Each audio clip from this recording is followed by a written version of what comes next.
आज हम बात करेंगे इसमें एक अलग रूल्स पढ़ेंगे जिसका नाम है किरचॉफ का नियम। तो हम पहले ये जानने की कोशिश करेंगे कि किरचॉफ के नियम की सहायता से आखिर क्या होती है।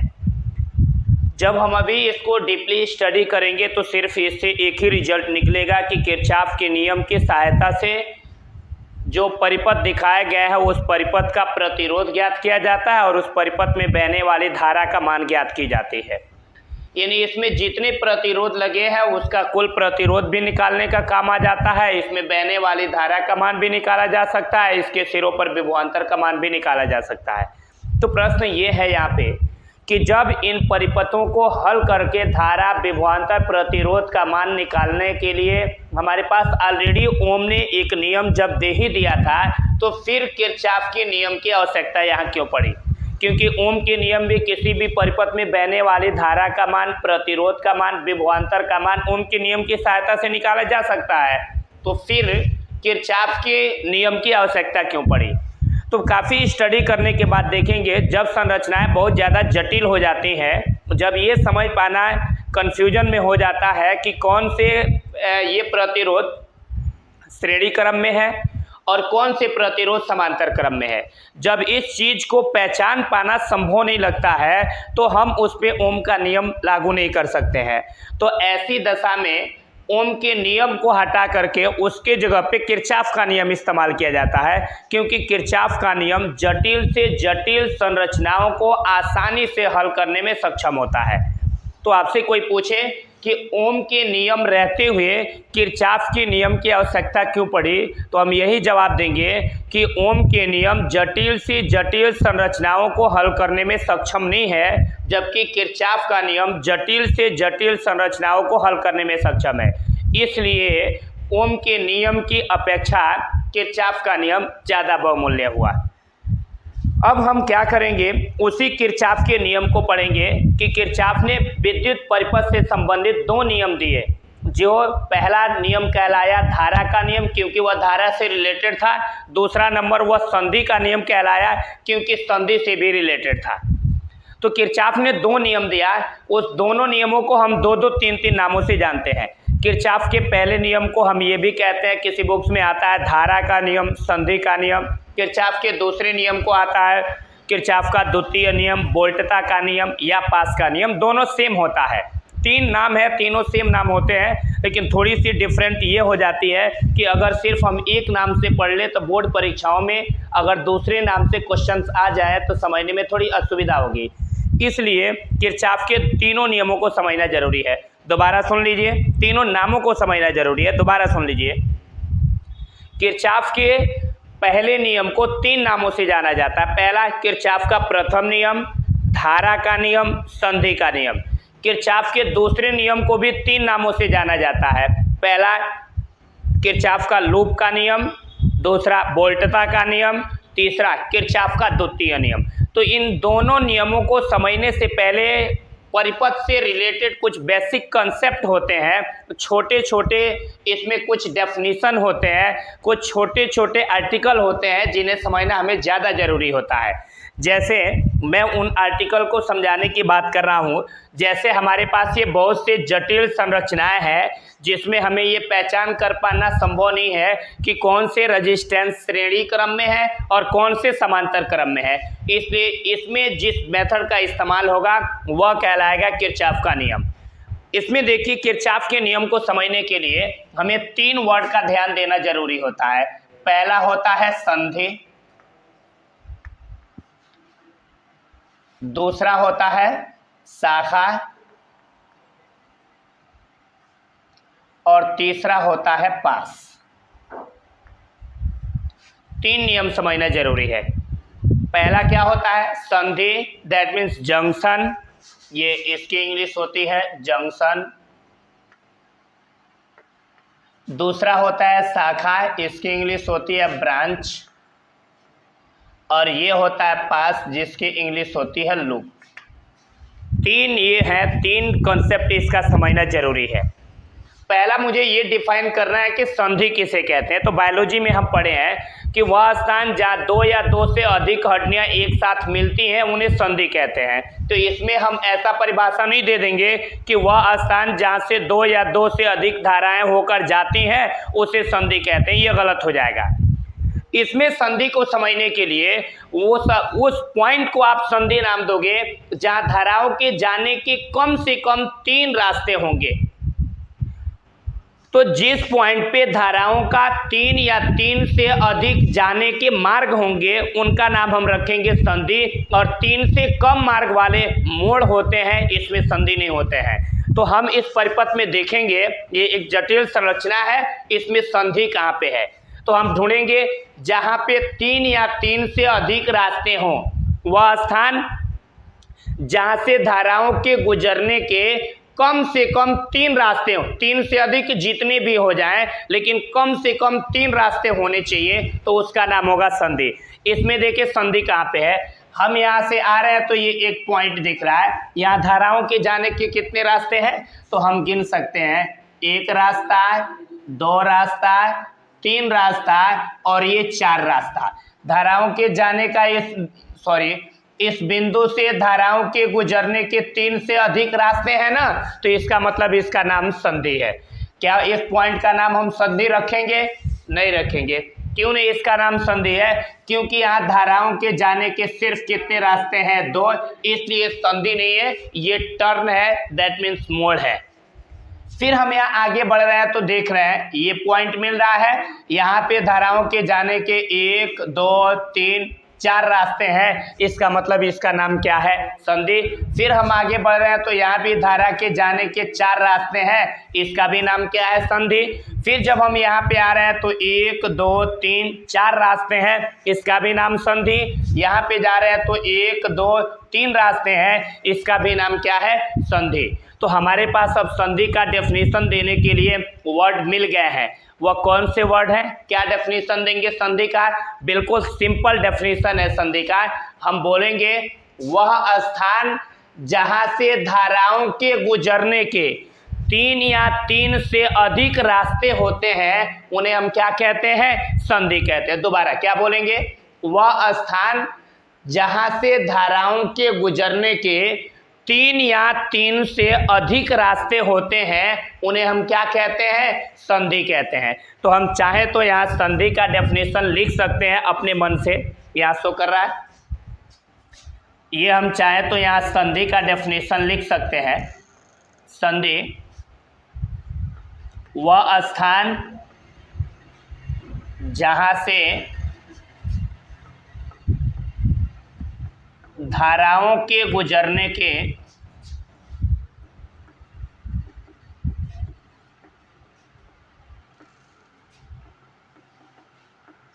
3 या 3 से अधिक मार्ग होते हैं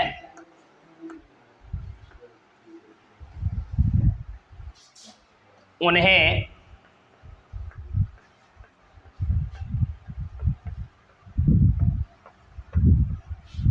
संधि कहते हैं। क्या डेफिनेशन निकल गया? संधि का कोई डेफिनेशन पूछे तो आसानी से बोल सकते हैं। क्या बोलेंगे? वह स्थान जहां से धाराओं के गुजरने के 3 या 3 से अधिक मार्ग होते हैं उन्हें क्या कहते हैं? संधि कहते हैं। अब इस फिगर में कोई कहे संधि कहाँ कहाँ पे है आप बताइए, तो पहले हम फिगर का नामिनकल्चर कर लेते हैं, फिर नाम इसका संधि का भी नाम रख लेंगे। नाम रखें यहाँ, इसमें ये पॉइंट ए, बी, सी, ये डी, ई, एफ, जी, ये एच, ये आई, फिर ये जे, ये पॉइंट के, ये एल और ये क्या है? एफ। अब इसमें कौन कौन से पॉइंट संधि हैं या एग्जाम्पल के तौर पे हम लिख सकते हैं। पहले देखें, ये पॉइंट संधि है, वह संधि है। क्यों ये संधि है? क्योंकि यहाँ धाराओं के जाने के 3 से अधिक रास्ते हैं, इसलिए इसका नाम क्या है? संधि। तो पहले संधि का नाम क्या है? बी। दूसरा कहाँ पे संधि है? यहाँ पे, यहाँ भी 1, 2, 3, 4 रास्ते हैं, ये भी संधि है। इसके बाद आगे देखें, ये जी भी संधि है। इसके बाद आप आए यहाँ धाराओं के जाने के 3 रास्ते हैं, ये भी क्या है संधि, क्योंकि कम से कम 3 रास्ते होने चाहिए। यहाँ पे एक पॉइंट जे है, ये भी क्या है संधि। इसके बाद और कोई इसमें पॉइंट नहीं है जो संधि है। तो अब हमें समझ में आ गया संधि किसे कहते हैं। तो सिंपल बोलेंगे, वह स्थान जहाँ से धाराओं के गुजरने के 3 या 3 से अधिक मार्ग होते हैं उन्हें संधि कहते हैं। चित्र में जो भी पॉइंट संधि है मैं उनका नोमेनक्लेचर कर दिया हूँ। इसके बाद सेकंड आता है शाखा। ये सेकंड हम बात करेंगे शाखा, दैट मीन्स ब्रांच। अब यहाँ ब्रांच के बारे में सीखेंगे। ये देखिए, हम एक संधि से चलना शुरू करें, उसके आगे वाला जस्ट जो संधि मिलेगा, तो एक संधि से जस्ट उसके आगे वाले संधि तक के बीच के जो पथ होते हैं उन्हीं पथ का नाम क्या होता है, शाखा। ये नहीं कि एक संधि यहाँ पे है और उसके बाद ये भी एक संधि है तो आप बोलोगे बी से लेके जे तक शाखा है, नहीं। बी से यहाँ एक बी पॉइंट पे संधि है, जस्ट इसके बाद कौन सा संधि है, एफ, तो बी और एफ के बीच के पथ का नाम क्या होगा, शाखा होगा। ये नहीं कि बी भी संधि है और इसके आगे जे भी संधि है और बीच में संधि है तो छोड़ दिए, इनके बीच के पथ को शाखा कहेंगे, ये गलत होगा। हम क्या बोलेंगे, ये संधि है, जस्ट इसके आगे ये वाला संधि है, तो बी से लेके एफ तक का जो ये वाला पथ है इसी पथ का नाम क्या है, शाखा। या इधर से चलेंगे, ये बी संधि है, आगे बढ़े ये संधि नहीं है, फिर यहाँ पे आगे जी, ये संधि है, तो बी से लेके जी तक का जो ये पथ है इसका नाम क्या चीज है, शाखा। इसका मतलब क्या हुआ, एक संधि से जस्ट उसके आगे वाले संधि तक के बीच के जो पथ होते हैं उसी पथ का नाम क्या होता है, शाखा। तो शाखा का बिल्कुल सिंपल क्या परिभाषा देंगे, 2 क्रमागत संधियों के बीच के पथ को शाखा कहते हैं। दोबारा बोल रहे हैं, क्या परिभाषा देंगे शाखा का, 2 क्रमागत संधियों के बीच के पथ को शाखा कहते हैं। दोबारा से, यानी ये एक संधि है, जस्ट इसके क्रमागत संधि कौन सी है, तो इसके आगे वाला देखेंगे, या तो ये बी एफ लेंगे, बी से लेके एफ तक के पथ शाखा कहेंगे, या बी से जी तक के पथ को शाखा कहेंगे, या एफ से जे तक के पथ को शाखा कहेंगे, फिर जी से आई तक का पथ शाखा है, जे से आई तक का पथ शाखा है, अन्य और चीजें इसमें शाखा नहीं है। यानी एक संधि से जस्ट उसके आगे वाले संधि के बीच के पथ का नाम क्या है, शाखा। तो शाखा का एक वर्ड में क्या परिभाषा देंगे, सिंपल बोलेंगे, 2 क्रमागत संधियों के बीच के पथ को शाखा कहते हैं। दोबारा से क्या डेफिनेशन देंगे शाखा का, 2 क्रमागत संधियों के बीच के पथ को शाखा कहते हैं। तो वही चीजें ये लिख ले रहे हैं यहाँ पे, शाखा का डेफिनेशन, यहाँ 2 क्रमागत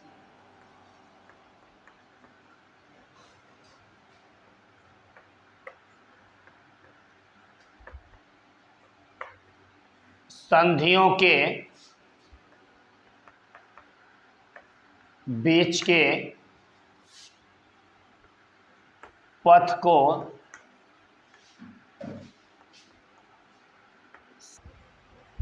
अब इस बेस पे हम शाखा का यहाँ डेफिनेशन लिख ले रहे हैं, दैट मीन्स ब्रांच। शाखा का क्या परिभाषा देंगे, सिंपल बोलेंगे, मैं क्या बोला हूं, 2 क्रमागत संधियों के बीच के पथ को शाखा कहते हैं। दोबारा बोल रहे हैं, क्या बोलेंगे, ये 2 क्रमागत संधि है, जैसे ये बी है, बी के तुरंत बाद कौन सा संधि है आप बताओ, तो हम देख रहे हैं बी के तुरंत बाद एक संधि जी है, तो हम चाहेंगे तो बी से लेके जी तक के पथ का नाम क्या होगा, शाखा, या बी से लेके एफ तक के पथ का नाम शाखा होगा, या एफ से जी तक के पथ का नाम क्या होगा, शाखा होगा। यानी कि 2 क्रमागत संधियों के बीच के जो पथ होंगे उन्हीं पथ का नाम होगा शाखा। तो अब हम शाखा का यहाँ परिभाषा लिख लेंगे, किन्हीं दो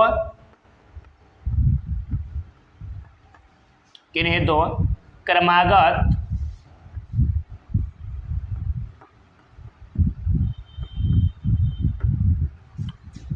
संधियों के बीच के पथ को शाखा कहते हैं। ये चीजें क्लियर हो गया। अगर संधि का परिभाषा पूछेगा तो क्या बोलेंगे? वह स्थान जहां से धाराओं के गुजरने के 3 या 3 से अधिक मार्ग होते हैं उन्हें संधि कहते हैं। किन्हीं दो क्रमागत संधियों के बीच के पथ को क्या कहते हैं? शाखा कहते हैं। इसके बाद से अब तीसरा इससे रिलेटेड वर्ड आता है पास। हमको क्या समझना है? अगर किरचॉफ के नियम को हमें समझना है तो उसके लिए 3 चीजें हमें ज़्यादा समझना है। पहला क्या समझना है? संधि क्या होता है। दूसरा क्या समझना है? शाखा क्या होता है। तीसरा क्या समझना है? पास क्या होता है। अगर संधि, शाखा और पास ये 3 वर्ड हम समझ लें तो हम किरचॉफ के नियम को अच्छी तरह समझ पाएंगे। तो मैं संधि को समझा चुका हूं कि वह स्थान जहां से धाराओं के गुजरने के 3 या 3 से अधिक रास्ते होते हैं, मार्ग होते हैं, उन्हें संधि कहते हैं। उसके बाद मैं समझाया हूं कि ये 2 क्रमागत संधियों के बीच के पथ को शाखा कहते हैं। तो इसमें अगर शाखा का नाम कहेगा बताइए कि इसमें कौन कौन शाखाएं हैं, तो लिखेंगे। क्या ए से बी तक का दूरी शाखा है? तो हम बोलेंगे नहीं, क्योंकि ए संधि नहीं है। किन्हीं 2 क्रमागत संधि होनी चाहिए, उसके बीच का पथ शाखा होगा। तो हम देखेंगे ये बी संधि है और इसके जस्ट बाद एफ संधि है, तो पहले शाखा का नाम हो गया बी एफ। दूसरा ये बी संधि है, इसके आगे ये जी संधि है, तो दूसरे शाखा का नाम होगा बीजी। तीसरा क्या हो जाएगा? F G. और चौथा क्या हो जाएगा? एफ जे। और पांचवा क्या हो जाएगा? जी आई। और छठा क्या हो जाएगा? जे आई। ये यानी ये इतनी इस फिगर में क्या है? शाखाएं हैं। क्योंकि एक संधि से जस्ट उसके आगे वाले संधि के बीच के पथ का नाम क्या पड़ गया? शाखा। तो हमें ऐसा लग रहा है कि अब संधि और शाखा दोनों का डेफिनेशन यहाँ क्लियर हो गया। इसके बाद से हम बात करेंगे पास का, यानी पास किसे कहते हैं अब ये समझेंगे। इसमें अब पास को मैं डिफाइन करूंगा, यही लिखूंगा पास का डेफिनेशन।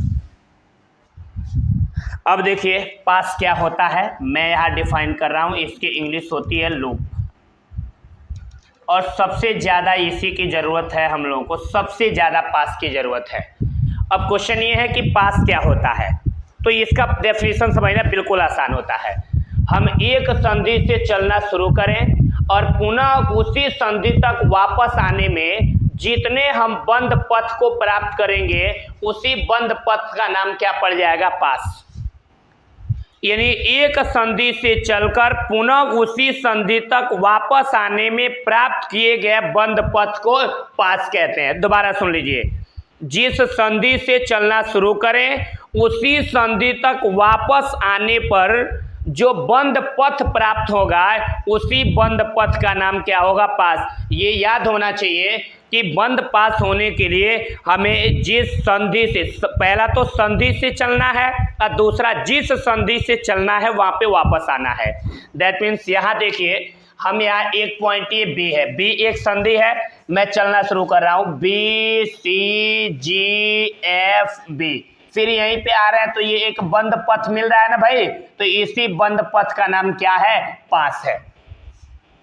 फिर यहाँ एक संधि है एफ जी आई जे एफ, एफ जी आई जे एफ। हम ऐसे इस संधि से चलना शुरू कर रहे हैं और चल के पुनः इसी संधि तक वापस आ रहे हैं, तो हमारे पास एक ये बंद पथ मिल रहा है, इसी बंद पथ का नाम क्या है? पास। तो एक बंद पास ऊपर मिल गया, एक नीचे, एक और बंद पास दिख रहा है बी सी जी आई जे एफ बी, फिर यहाँ पे वापस आ गए। अब इतना बड़ा एक बंद पथ मिल गया ना, तो इस बंद पथ का भी नाम क्या है? पास। यानी जिस संधि से हम चलना प्रारंभ करें पुनः उसी संधि तक वापस आने में जो बंद पथ हमें प्राप्त होंगे उन्हीं बंद पथ का नाम क्या है? पास। तो पास का एक्चुअल डेफिनेशन क्या देंगे? बिल्कुल सिस्टमेटिक डेफिनेशन, कि वह बंद पथ जो एक संधि से चलकर पुनः उसी संधि तक वापस आने पर प्राप्त होता है, उसे हम क्या कहते हैं? पास कहते हैं। वह बंद पथ जो एक संधि से चलकर पुनः उसी संधि तक वापस आने पर प्राप्त होता है, उसे हम क्या कहते हैं? पास कहते हैं। दोबारा, वह बंद पथ जो एक संधि से चलकर पुनः उसी संधि तक वापस आने में प्राप्त होता है, उसे हम क्या कहते हैं? पास कहते हैं। लिख दे रहे हैं आप, वह बंद पथ जो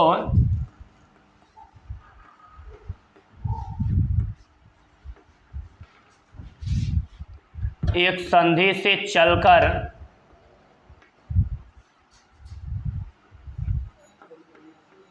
पुनः उसी संधि पर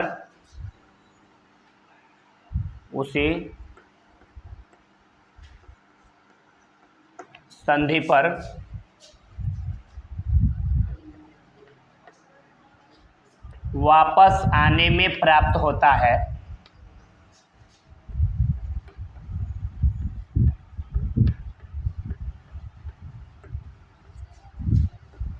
उसे पास कहते हैं।